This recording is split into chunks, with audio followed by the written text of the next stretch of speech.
Have you ever stopped to think why certain desires seem to control you even when you try to ignore them? Have you ever wondered why images, words, or situations connected with sex awaken something so deep in you, something almost uncontrollable? This is no coincidence. This is depth psychology. According to Carl Jung, one of the greatest thinkers of the human mind, there is an entire universe inside you that you pretend not to see. He called it the unconscious, and in it live forces that influence you much more than you think. Among these forces is an instinct that shapes behaviors, desires, fantasies, and even their most rational choices, the sexual instinct. But Jung went further. For him, sex was not just a physical act or a biological impulse. It was a powerful symbol, charged with psychic energy, that reveals who you really are, including the parts of you that have been repressed, ignored, or hidden under social masks. What if I told you that behind many of your daily thoughts, your decisions, and even your fears, is there a force that you try to deny, but that never stops acting? If this has already made you curious, then subscribe to the channel right now and activate notifications. Here, we dive deep into what most only have the courage to whisper. And now that you understand that sex can dominate your mind, it's time to find out how Jung explained this silent influence, and what exactly you've been avoiding seeing about yourself. When Carl Jung began to explore the deepest recesses of the human mind, he realized something unsettling. We are not as rational as we like to believe. Our attitudes, choices, and even innermost thoughts are intertwined with content that remains hidden layers of the psyche that act as invisible forces, driving us without us noticing. Among these forces, one of the most potent is the sex drive. But here's the point that almost no one has the courage to face. This impulse is not limited to physical desire or the search for pleasure. It infiltrates every aspect of life. It is in the way we dress, in the way we speak, in the way we position ourselves socially. It directs looks, nurtures ambitions, inspires achievements, and even ignites rivalries. Sexual energy, for Jung, is a fragment of an even greater force. Libido, a vital psychic energy that moves everything inside us. And what happens when that energy is suppressed, denied, or ignored? It does not disappear. On the contrary, it transforms, hides, and manifests itself indirectly. It can arise as obsession, compulsion, anxiety, or even as aggressiveness. What you try to control outside turns into internal conflict. And that, according to Jung, is what makes us prisoners of what we pretend not to see. You may not even realize it, but sex symbols are everywhere. In art, in advertising, in everyday language. No wonder. The collective unconscious, another central concept in Jungian psychology, shares images and archetypes that carry deep meanings. Sexuality, for example, is often represented by figures such as the serpent, fire, moving water. These images touch us because they speak directly to something that goes beyond logical thinking. They connect with instinct, with the primordial desire that we all carry within us. But there is an essential detail here. Jung did not see this energy as something sinful, wrong, or dangerous. He saw it as sacred. For him, sex was a door to self-knowledge. A symbolic language that, if understood, could reveal what is behind their fears, their fantasies, and their relationships. The problem is that most of us prefer to repress than integrate. We pretend we don't feel, deny that we desire, and continue to live a reduced version of who we really are. Jung called this the shadow, everything that you reject in yourself, but that continues to influence you. And sexuality, perhaps more than any other aspect of the psyche, is pushed into this shadow. Not because it is bad, but because society has taught it that it must be controlled, hidden, or disguised. And that's precisely why it becomes so powerful. The more you try to hide it, the more strength it gains. And the more strength it gains, the more it dominates your thoughts without you realizing it. This is where many people get lost. They believe that they are making conscious decisions, when in fact they are being led by forces that they do not even recognize. The mind, when disconnected from the body and instincts, becomes a silent battlefield. And the price of this is high: empty relationships, chronic dissatisfaction, a constant feeling of lack, of absence, of something that is never complete. The good news is that instead of running away or denying it, it is possible to look at this energy with maturity. Integrate it. Understand it. Because when you recognize the power that sex has on the mind, you stop being dominated, and you begin to turn that drive into growth, into truth, into emotional depth. But this transformation only begins when you understand the role of the archetypes that live within you. Especially two of them, which act as mirrors of your unconscious and profoundly shape your relationship with sex, love, and even your own identity. Within Jung's theory, there are inner figures that live in all of us, regardless of culture, time, or upbringing. He called them archetypes, primordial models of the human psyche. Among these archetypes, two exert a silent but intense influence on our affective and sexual lives: the anima and the animus. They are not just philosophical or theoretical concepts. They are living realities within each person, acting as intermediaries between the conscious and the unconscious. The anima is the image of the feminine in the unconscious of the man. The animus, the image of the masculine in the woman's unconscious. But Jung was clear: these figures are not just about gender or sexual orientation. They represent inner qualities, such as sensitivity, intuition, rationality, steadfastness, that have been repressed or projected onto the other. And that's precisely why we often fall in love with someone who seems to complete us. In fact, we are falling in love with a part of ourselves that has been forgotten. This projection, however, is treacherous, because by idealizing the other, we fail to see him as he really is. We created a character, a reflection of what is missing in us. And when that image begins to unravel, which always happens over time, comes frustration, disappointment, conflict. You feel like you've been deceived, but you've actually deceived yourself. Sexual energy often comes into play as emotional glue. It intensifies the bond, gives the illusion of plenitude, creates a symbolic bond that seems transcendental. But what is at stake, deep down, is the unconscious desire to become whole.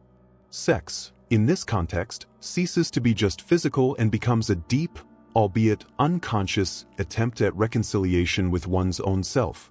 The problem arises when this reconciliation is postponed indefinitely, when you keep looking outside what can only be found inside. When all your relationships are marked by a search that is never complete, because what you really want is not the other, it is the part of yourself that you have abandoned. That is why Jung believed that true emotional and sexual maturation requires a process of integration of these archetypes. It is not enough to love. It is necessary to recognize the projected parts, collect them, assimilate them. This is the path of individuation, the process of becoming who you really are. A path that involves pain, confrontation, and transformation, but which, in the end, offers something much deeper than momentary pleasure. It offers awareness. When you begin to see the anima and the animus within you, something changes. Lack gives way to real connection. Blind desire turns into conscious attraction. Idealization gives way to mature love, the one that does not seek to fill voids, but to share holes. At this point, sex also transforms. It ceases to be an automatic repetition of stimulus and response, and becomes a meeting of presences. A language between unconscious people who know where they are and where they want to go. But this level of awareness is not achieved only with reading or reflection. It requires practice, attention, and most of all, courage. Courage to look at oneself, to recognize one's own shadows, to accept one's desires without judgment. Courage to abandon masks and assume the complexity of being human. And this is exactly where many people stumble, on the illusion that it is possible to achieve balance without plunging into the chaos that inhabits us. Because before integrating what is luminous, it is necessary to face what has been buried. And in this dark and sensitive territory dwells one of the most feared and misunderstood forces of the human psyche, the primitive sexual instinct, the one that awakens fantasies, impulses, and fears that no one dares to admit out loud. In exploring the depths of the unconscious, Jung found something that few dared to face honestly: the existence of a crude, wild sexual instinct, often repressed but never tamed. It is there, hidden under layers of civilization, culture, and morality. And although society has tried to control this instinct for centuries, it continues to manifest itself, not directly, but through symbols, behaviors, and desires that we can't always explain. This primal instinct is not wrong, as many have come to believe. He is natural. It's part of what makes us human. The problem is that when it is repressed, it deforms. When denied, it becomes an obsession. When ignored, it infiltrates life in distorted ways. Compulsive behaviors, addictions, fetishes that lose connection with affection and become just escape routes. And the more we try to hide it, the more strength it gains. Jung understood that this instinct carries a powerful energy, and like all energy, it needs direction. When mischanneled, it gets sick. But when understood and integrated, it can become a creative, transformative, almost spiritual force.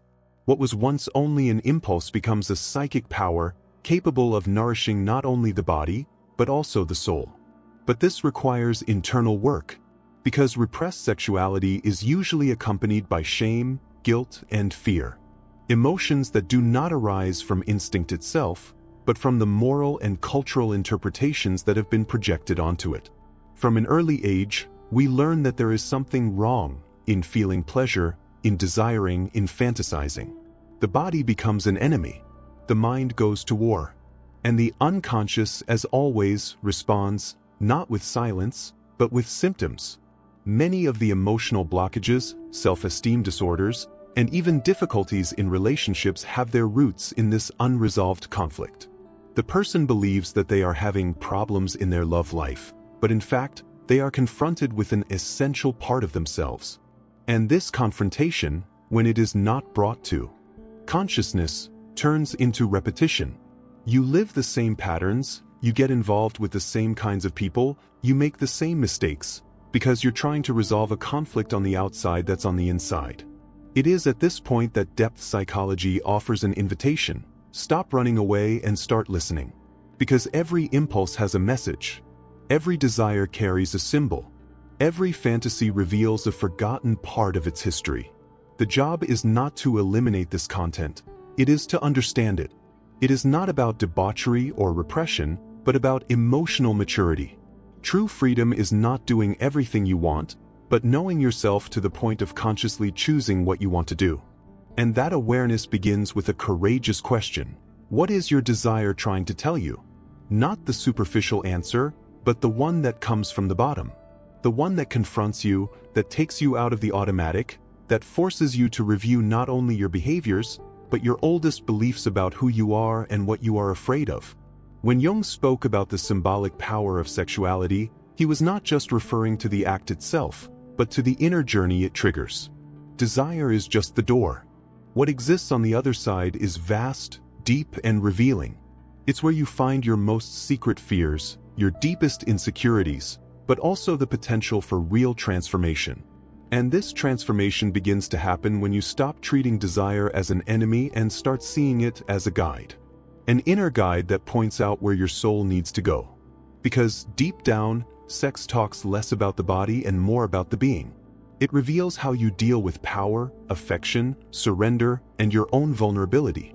And it is precisely in this vulnerability that the portal to what Jung called transcendence dwells. Because when you stop running away from yourself and face what is behind desire, you begin to access something that goes beyond the individual psyche, an archetypal field, where the sexual instinct merges with the search for meaning, for connection, and for completeness. Sexuality, for Jung, was more than an instinctual impulse or a learned behavior. It was a living symbol of transformation. Unlike reductionist approaches that saw sex only as the result of biological or social stimuli, Jung saw it as a direct channel to the deep unconscious. A space where instinct and spirit meet, where the body whispers truths that the mind cannot formulate with words. At this point in the inner journey, something essential is revealed. The sexual impulse is not separate from the search for meaning. On the contrary, he is part of that search. When desire does not find a conscious way to express itself, it begins to disguise itself. It takes the form of ambition, power, vanity, lack, or even misunderstood spirituality.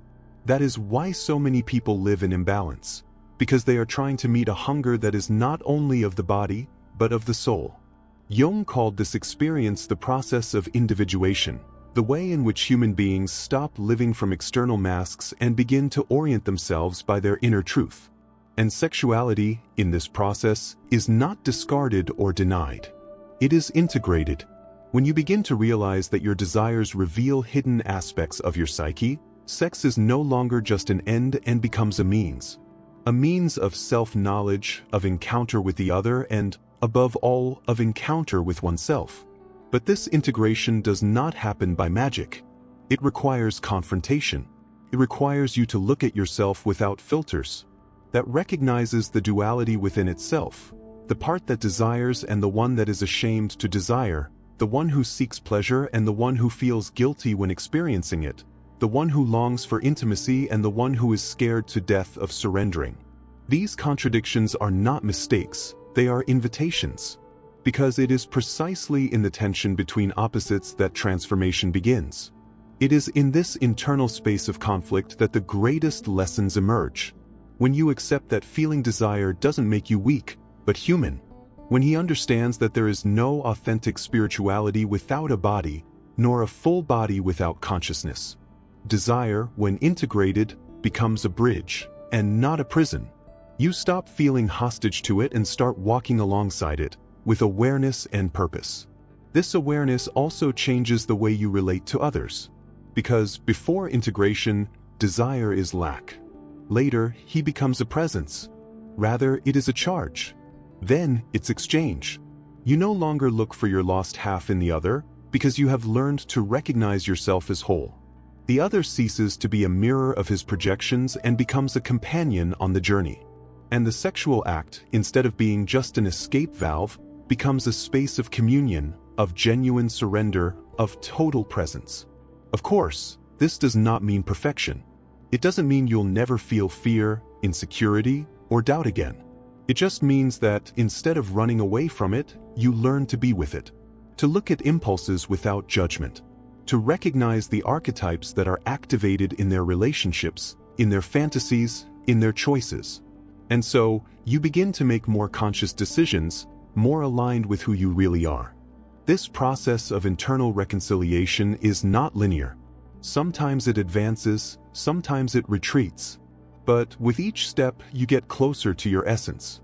And that's where sex, once seen as something separate from the soul, reveals itself as one of its most powerful paths of expression.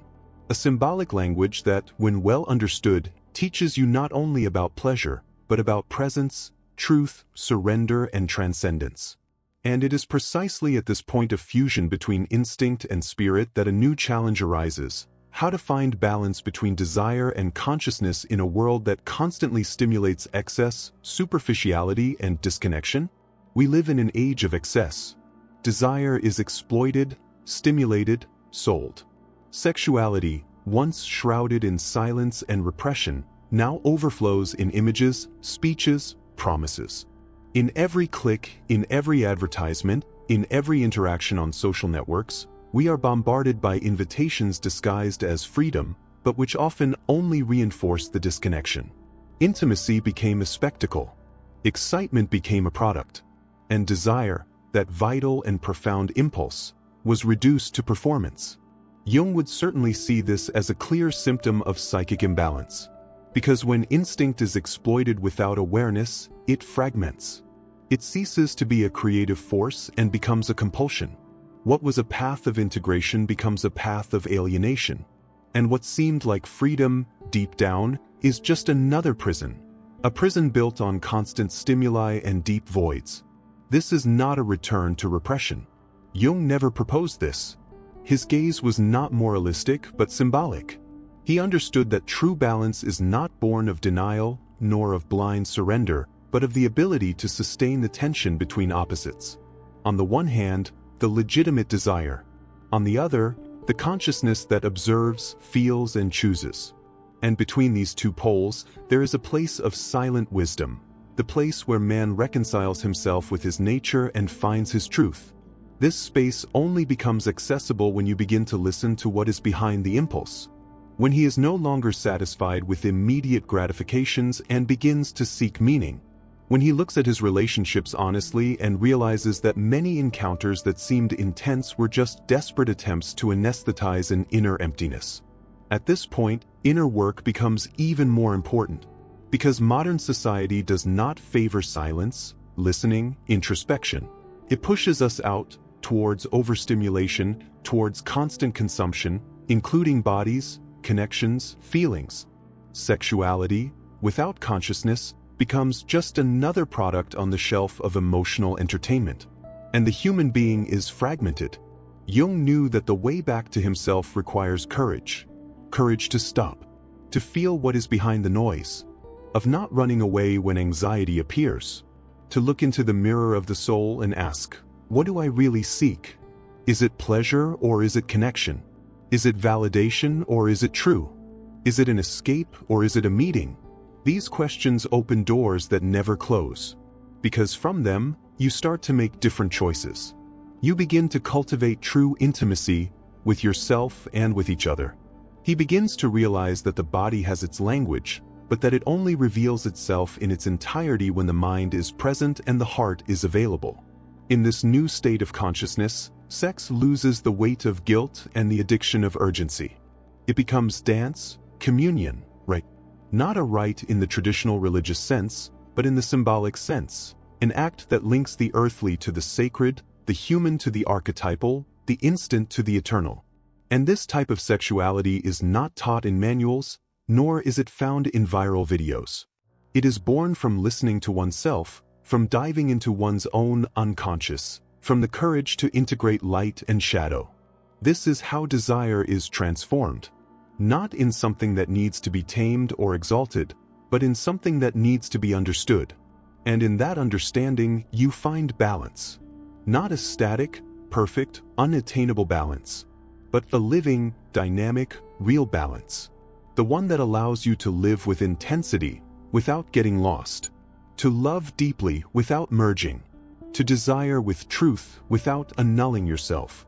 And when this state of integration begins to take hold within you, a new question arises, not as restlessness, but as direction. What, after all, is the true role of sex in the journey of consciousness? At the end of this journey through the deepest layers of the psyche, it becomes clear that sex, for Jung, was never just a matter of instinct or behavior. He was, above all, a living symbol of the human soul. A portal through which we are called to dive into our shadows, face our desires, and, through them, find paths to integration and wholeness. When we stop treating desire as a taboo or a product and start to see it as a symbolic language of the unconscious, something changes. Sexuality ceases to be a field of conflict and becomes a territory of discovery. We discover that what we call attraction is often the reflection of parts of ourselves that we have forgotten. That overwhelming passions, uncontrolled impulses, and even uncomfortable silences say more about our inner history than we realize. And it is in this process of listening and observation that we find the true value of the sexual instinct, not as something to be denied, but as an archetypal guide, an impulse that points to what still needs to be recognized, healed, and integrated within us. This is where sex, far from being a villain or hero, reveals itself as a mirror. It shows where we still project, where we still fear, where we are not yet whole. But this revelation is only possible when we abandon the extremes. Neither repression nor blind indulgence. Jung proposes a middle way, where desire meets the gaze of consciousness and is transformed into a creative force. Where the body and soul stop being rivals and start dancing together. Where pleasure is neither sin nor obligation, but a natural expression of a psyche in harmony. This path requires courage. It requires presence. It requires the willingness to know oneself in depth, to see fantasies not as mistakes, but as symbols. To look at relationships not as magic solutions, but as mirrors of one's own soul. And, above all, to understand that sexuality is not an end in itself, but an instrument, perhaps one of the most powerful, in the journey of individuation. By understanding this, you change. Change the way you want, how he loves, how it is delivered, because he realizes that sex, when lived consciously, does not separate, It unites. It does not consume, it transforms. It ceases to be an escape from the world and becomes a way back to oneself. And perhaps this is the central point of everything Jung tried to show us, that the sexual instinct, far from being something shameful or banal, is one of the most powerful keys to self-knowledge. An energy that, when understood, can lead us not only to pleasure, but to depth. Not only to the other, but to ourselves. So the next time the desire arises, don't run away, don't fight, don't disguise. Ask yourself, what is he trying to reveal to me? Because it may be that, by following this thread, you will find much more than you imagine. It may be that he will finally find what he pretended not to see, the mirror of his soul, asking to be recognized,